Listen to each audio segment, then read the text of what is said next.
So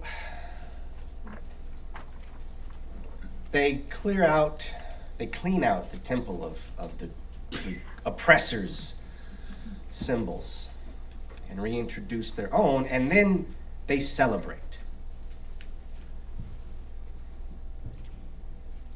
They celebrate, and that candle burns for 8 days. So I think, right, Hanukkah is a celebratory remembrance. But in light of the events of this past week, which we've been inundated with atrocity and tragedy, I don't feel a whole lot of celebrating. And yet I feel like we ought to honor the tradition, which is a tradition from which we have come.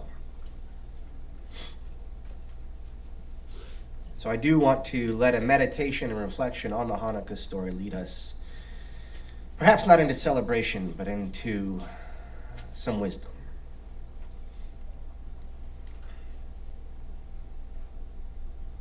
See, I understand the Hanukkah story as more of a story. I understand it as a source of wisdom rather than as a history.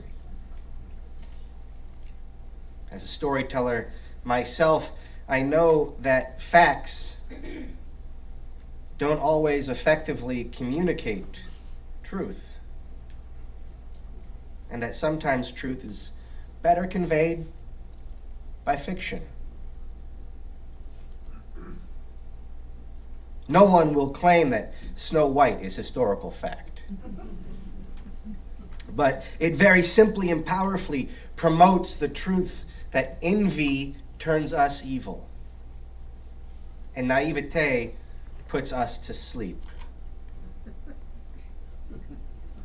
That being said, it is always better to be upfront about whether we are conveying truth through fiction or history, and conflating the two in order to accept them can be deadly,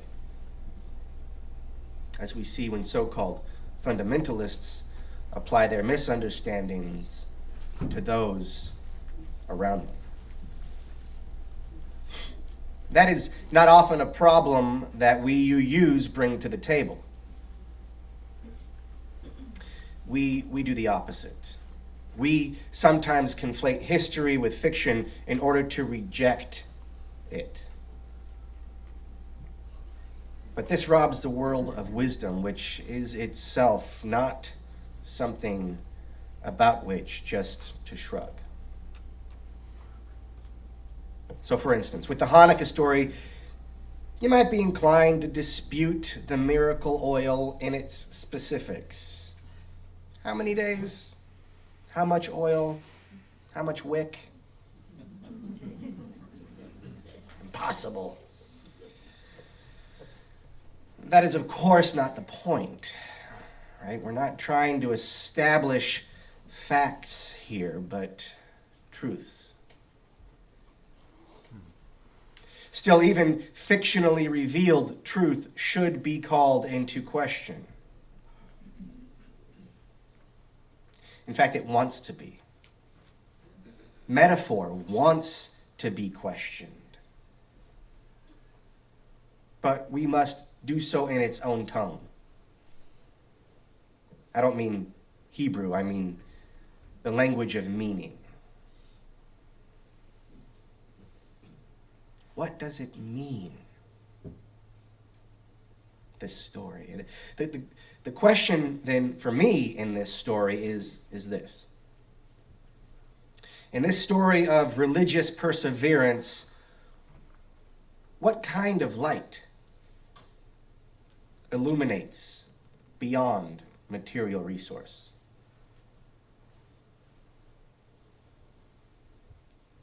For me, this week, the answer was the light of faith.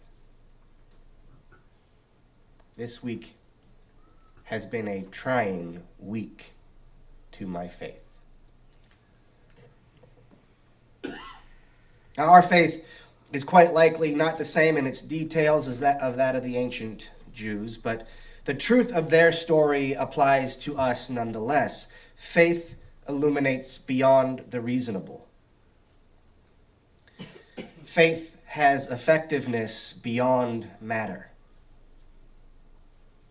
It is by faith, though not by faith alone, though possibly not without it, that we finally persevere or even begin. Faith is crucial and possibly unavoidable.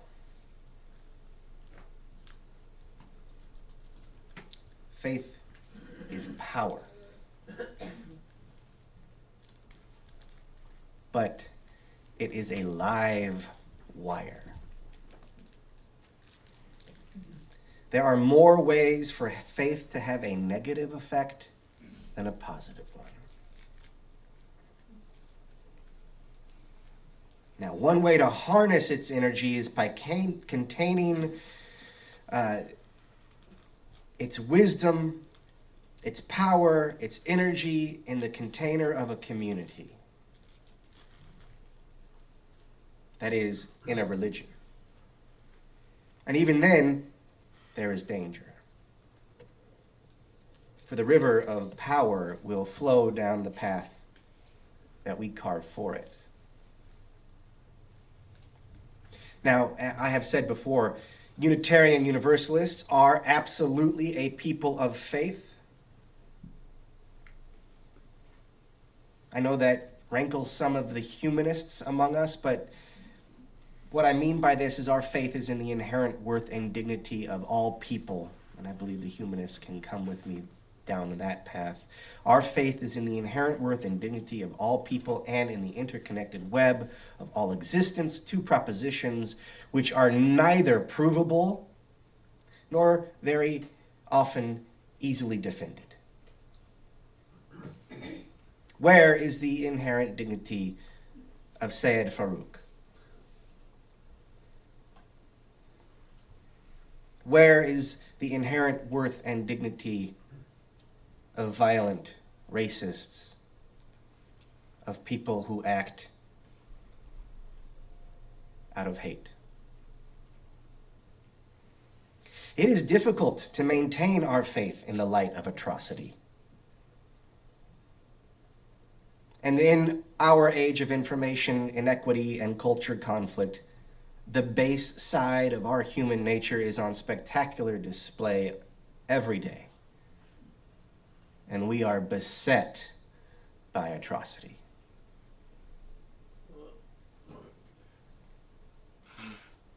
So our faith is in question. Heck, it's difficult to maintain this faith in the light of simple disagreements with people that we love, with each other. Now, the inherent worth and dignity of all people is impossible to prove, and in light of all the evidence to the contrary, difficult to believe. Of course, this difficulty, this affliction, is the sweet spot. For this difficulty is also where the power of faith is born. Faith has power because it is unprovable. Faith becomes powerful precisely when its unprovable truth is put to the test. Until then, it is only platitude. Let me say that again. Faith has power because it is unprovable. And faith becomes powerful precisely when its unprovable truth is put to the test. Until then, faith is only platitude.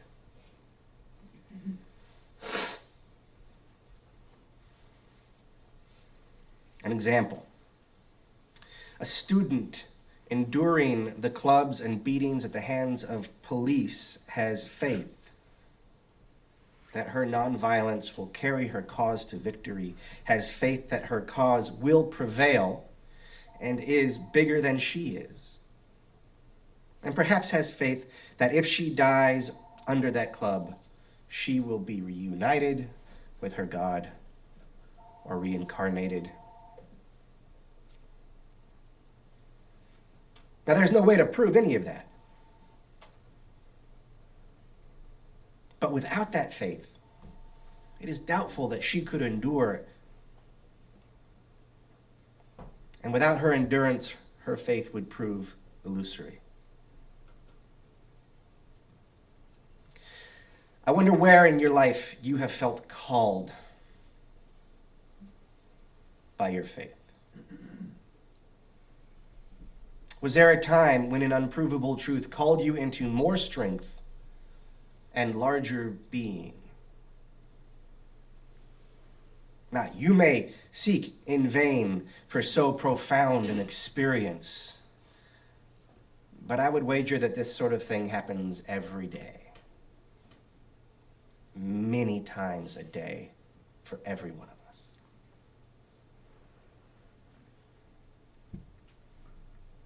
Faith has power because it is unprovable. Faith becomes powerful precisely when its unprovable truth is put to the test, and until then, faith is only platitude. But there are two things to acknowledge when I make this proposition. One, the power of faith, like all power, is a live wire and makes no claim on good or evil, and can be and has been and is currently being used for both. The second thing I'd like to acknowledge is that platitudes just might save your life. As to the first, a suicide bomber has faith, be it in the cause they die for or their reward in the afterlife. So does a nonviolent protester. And that's not even to say that a suicide bomber is categorically evil and a nonviolent protester is categorically good. But I think you get the point. So if faith as a tool makes no claim on good or evil, should we not find something that does before we exercise that power? And then we have to ask ourselves, how do we know that what we do in our exercise of faith is good? Is there something that those who commit atrocity are not doing that would prevent the power that they find in faith from being used perversely and tragically? Now, this rabbit hole terminates in the ultimate question of what is good. We have to know what is good before we can discover what it is that will ensure that what we do in our exercise of faith is good. Is good a cultural construction? Or is there something more permanent than culture that establishes what is good? If good is a cultural construct, how in a pluralistic culture do we make a choice? If good is permanent and transcends culture, how do we discover it? It sounds like an easy question, but it is not. What is good?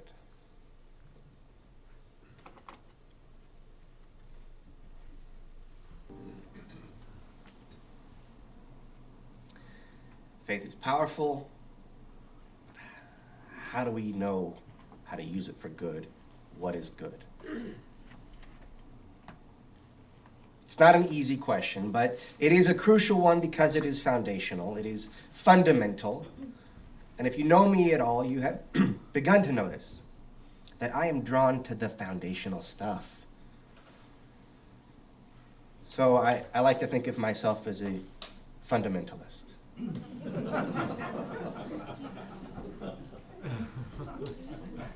What is good?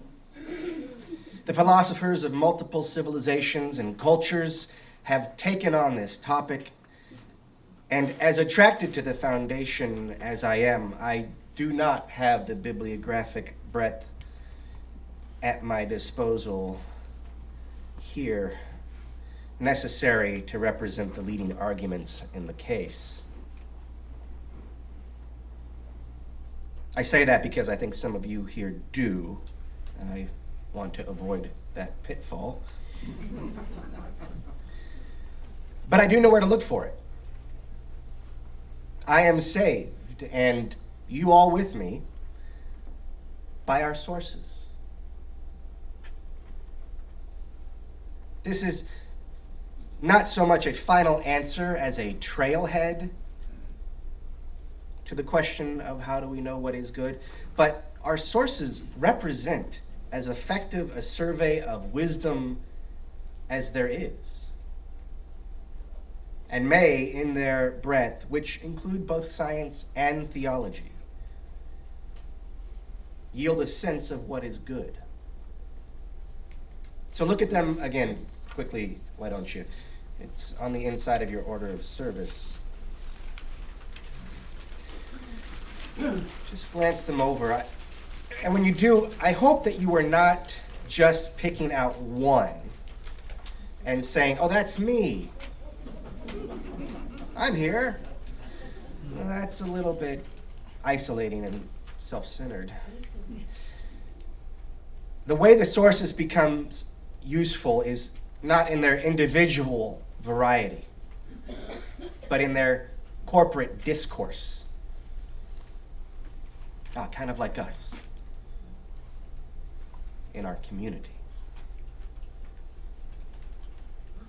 I'll use other religions as examples here, two of our sources, in fact. Say you are walking along and you suddenly receive a revelation that you are to go and steal your neighbor's car. I don't know. It felt pretty powerful when it came to you, but it could have been your medication or stress. It's Christmas time after all, or euphoria, or a really good donut. So what to do? Well, you have sources to check on whether or not this was truly divine revelation. Now, as a Christian, you might source your scriptures and your tradition. That is, the writings of theologians over the centuries. If you were a Buddhist, you would have the Dharma, which is the writings and the scriptures, both. And you would have the Sangha, or Sangha, which is the community, to check your revelation of the Buddha against. Now, in both cases, and in our case as well, personal revelation, personal experience is entirely legitimate, but only in conversation with other sources. This is the check yourself before you wreck yourself part of institutionalized religion.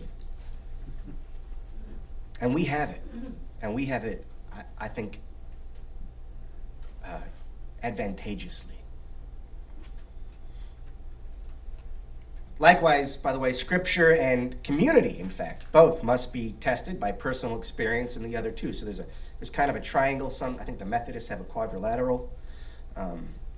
But they must be in conversation. These things are to be in conversation.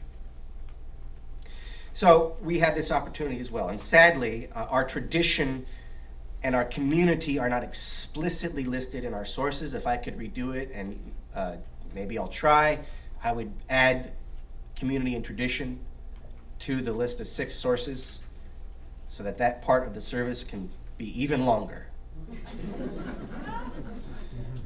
But I think those are important things. I think they're implicitly there.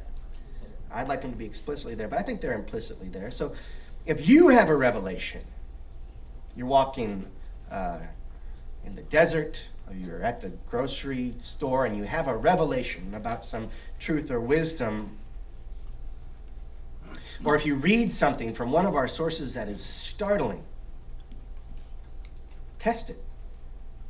Test the kind, soundness, and goodness of its truth. Put it in conversation with our cross-cultural and multidisciplinary sources. And you will find, likely, both agreement and disagreement, which will both slow and enrich your discernment. Also, and and don't take my word for it, or not my word alone. Why start there? But you might note that our faith and the principles that call our faith into being are entirely derived from our sources. So in this way, we answer that first question prompted by my earlier assertion. How do we know that what we do in the exercise of our faith, with the exercise of that power, how do we know that that is good? It is by attending to the breadth of our sources.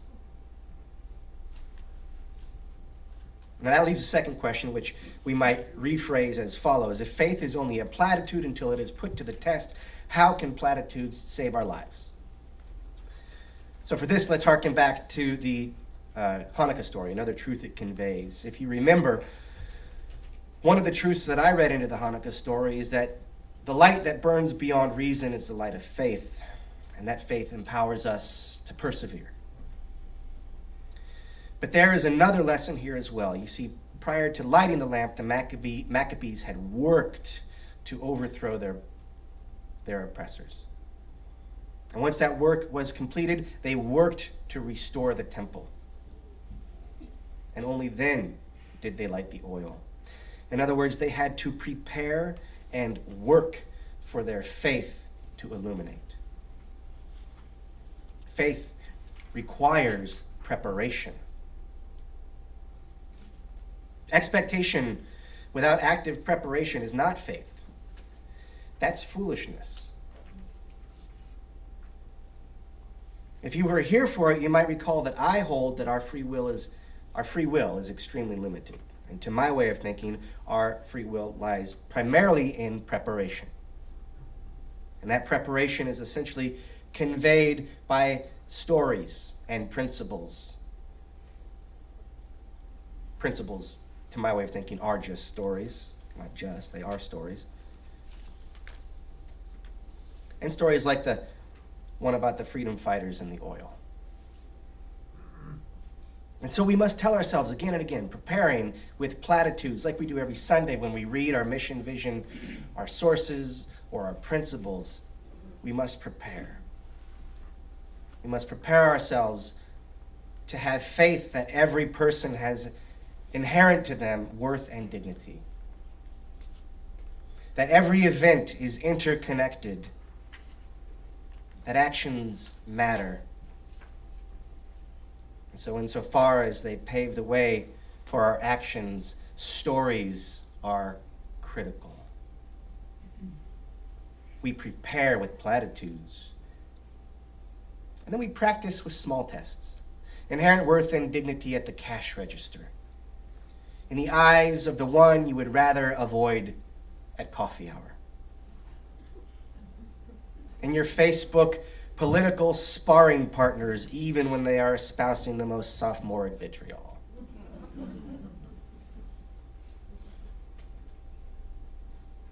Inherent worth. That's when your faith is calling you. Prepare with platitudes and little practices, for the larger test is certain to come when your faith is put to hot iron. For when it is needed to transform the world and yourself. For in that moment, your professed faith becomes a powerful faith. And you and that around you will be changed. And rooted in our sources, you will be transformed by love, justice, and peace.